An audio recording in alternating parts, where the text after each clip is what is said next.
Hi, today I'm gonna share with you the story of Bulgur. What is Bulgur and how did they make it in the past and now? So wheat is the origin of Bulgur. As you can see, this is the wheat I have here. This is the whole grain wheat.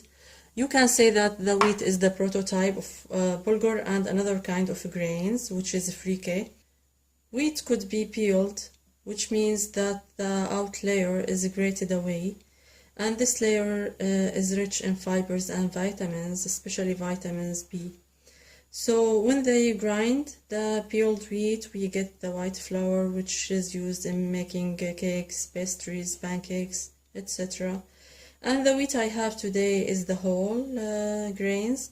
That means it still has the outer part, and by grinding it we get the whole grains flour, which also can be used in baking and cooking.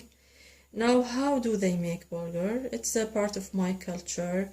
Of course, I know that these days there is factories for these things and there is very advanced machinery, but in the past it was a really good part of my culture. And the farmers in any village in Syria, after the harvest of their wheat crops, they just simply gather in a certain place and start to purify the grains, the wheat grains, from any small stones or hay. Then they wash it very well.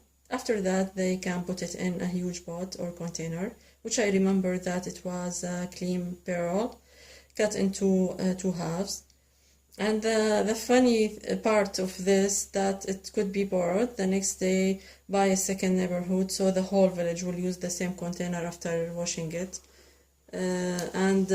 After that, the wheat will be in this container, will be boiled in water until cooked. After that, the wheat will be spread on a clean floor.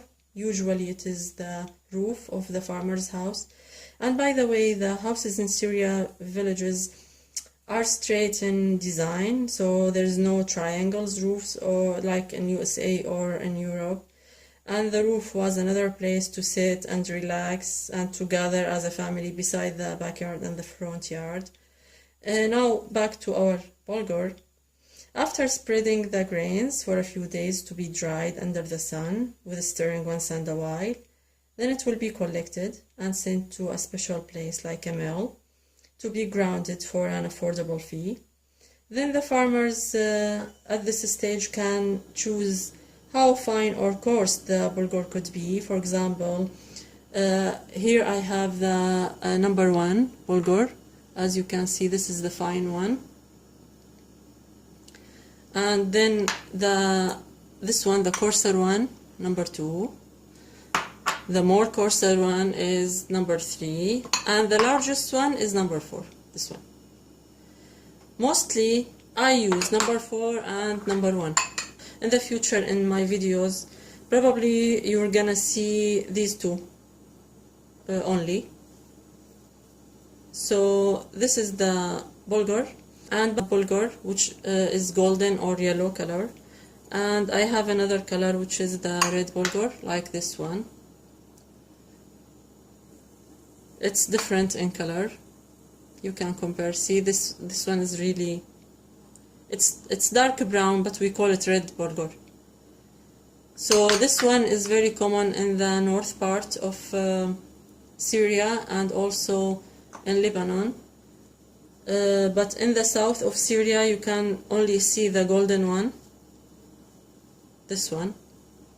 This one is the same. The difference is the color of the wheat, the type of the seeds itself. It's slightly different, but the same nutrients and the same value is in both, so you can use any one.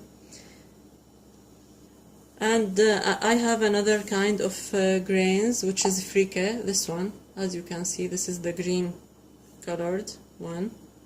So frike is another product that comes from wheat, and they prepare it by cooking the wheat in the farm while it's green. I mean, before getting golden and dry, so it's simply wheat barbecue. The farmers just set the fire on the wheat while it's green, and they cooked the grains. So this one is cooked by heating it. You can see it's green in color and it's smoked with the fresh smell. It's very fancy plate. We can cook a very delicious recipe with this. I'm gonna show you that in the future, hopefully. We can cook it with meat or with chicken. It's very fancy, and usually we cook it in the big occasions in Syria and also in Lebanon. So this is my video for today. I hope that was very helpful and useful, and thank you for watching. See you next time. Bye bye.